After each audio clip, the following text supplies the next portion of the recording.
पतंजलि आयुर्वेद की ओर से भ्रामक विज्ञापन देने के मामले में आज 14 मई को सुप्रीम कोर्ट में फिर से सुनवाई हुई। सुप्रीम कोर्ट ने इस मामले में फैसला सुरक्षित रख लिया है। साथ ही रामदेव और बालकृष्ण को व्यक्तिगत पेश होने से छूट भी दी है। आज सुनवाई के दौरान आईएमए अध्यक्ष डॉक्टर आरवी अशोकन को सुप्रीम कोर्ट ने जमकर फटकार लगाई। डॉक्टर अशोकन कोर्ट में पेश हुए और बिना शर्त माफी मांगी, लेकिन सुप्रीम कोर्ट ने इसे स्वीकार करने से इनकार कर दिया। कोर्ट ने पूछा कि आपने सार्वजनिक माफी क्यों नहीं मांगी।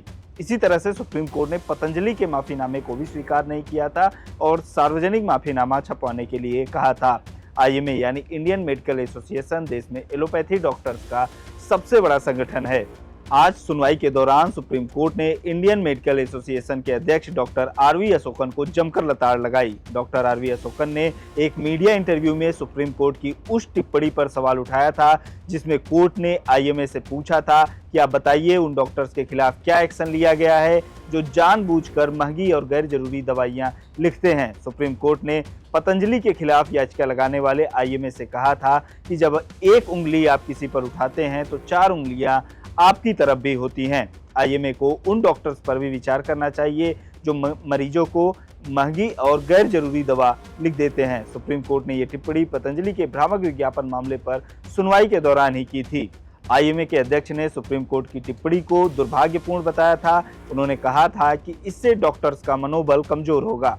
सुप्रीम कोर्ट ने आईएमए अध्यक्ष के बयान को रिकॉर्ड पर लेते हुए आईएमए अध्यक्ष को फिजिकली कोर्ट में उपस्थित होने का आदेश दिया था, जैसा कि पतंजलि आयुर्वेद के बालकृष्ण और रामदेव के साथ किया गया था। आज कोर्ट में डॉक्टर आरवी अशोकन पेश हुए और कोर्ट से माफी मांगी, लेकिन कोर्ट ने उनकी माफी को स्वीकार करने से इनकार कर दिया। जस्टिस हिमा कोहली ने कहा, आपके अनुभव को देखते हुए हमने आपसे जिम्मेदार होने की अपेक्षा की थी। जस्टिस अमानुल्लाह ने भी कहा कि आईएमए भी उसी तरह से व्यवहार कर रहा है जैसा पतंजलि की ओर से किया गया था। जस्टिस कोहली ने आगे कहा, आपकी माफी पर हमें वही कहना है जो हमने पतंजलि से कहा था। मामला विचाराधीन है जिसमें आप भी पार्टी हैं। आपके वकील टिप्पणी को हटाने के लिए कह सकते थे, लेकिन आप मीडिया में गए। हम इससे खुश नहीं हैं, इसे हम नजरअंदाज नहीं कर सकते। सुप्रीम कोर्ट ने यह भी कहा कि कोर्ट आने से पहले उन्होंने सार्वजनिक माफीनामा क्यों नहीं दिया। बेंच ने सुनवाई के दौरान दी गई आईएमए अध्यक्ष के माफीनामे को स्वीकार करने से इनकार कर दिया। कोर्ट ने कहा कि हम डॉक्टर अशोकन के पेशेवर योग्यता पर सवाल नहीं उठा रहे हैं। मसला केवल कोर्ट में विचाराधीन मामले पर टिप्पणी करने का है। इसके अलावा सुप्रीम कोर्ट ने रामदेव और बालकृष्ण को सुप्रीम कोर्ट में व्यक्तिगत तौर पर पेश होने से छूट दी है।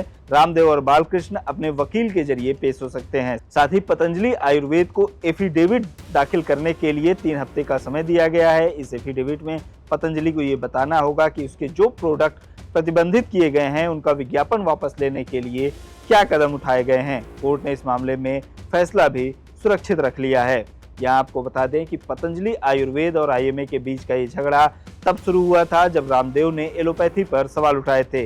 जुलाई 2022 में इंडियन मेडिकल एसोसिएशन यानी आईएमए ने सुप्रीम कोर्ट में याचिका लगाई थी। कहा था कि पतंजलि ने एलोपैथी के खिलाफ दुष्प्रचार किया है, भ्रामक विज्ञापन देकर झूठा दावा किया है। सुप्रीम कोर्ट ने पतंजलि को फटकार लगाई थी और कहा था कि भ्रामक दावे वाले विज्ञापन बंद करो, नहीं किया तो जुर्माना लगाया जाएगा। सुप्रीम कोर्ट ने यह आदेश नवंबर 2023 में दिया था, लेकिन रामदेव नहीं रुके, विज्ञापन जारी रहे, एलोपैथी पर हमला बोलते रहे। कोर्ट के आदेश के अगले ही दिन प्रेस कॉन्फ्रेंस कर रामदेव और बालकृष्ण ने बयानबाजी भी की थी, जिसके बाद आईएमए ने फिर से सुप्रीम कोर्ट का दरवाजा खटखटाया। फरवरी 2024 में सुप्रीम कोर्ट ने पतंजलि आयुर्वेद के भ्रामक विज्ञापनों पर रोक लगा दी थी। साथ ही जवाब भी मांगा था कि कंपनी ने कोर्ट के आदेश का उल्लंघन किया है, इसलिए क्यों ना अवमानना की कार्यवाही शुरू की जाए। पतंजलि की ओर से अवमानना नोटिस का जवाब न आया तो सुप्रीम कोर्ट ने बालकृष्ण और रामदेव को कोर्ट में हाजिर होने का आदेश दिया था।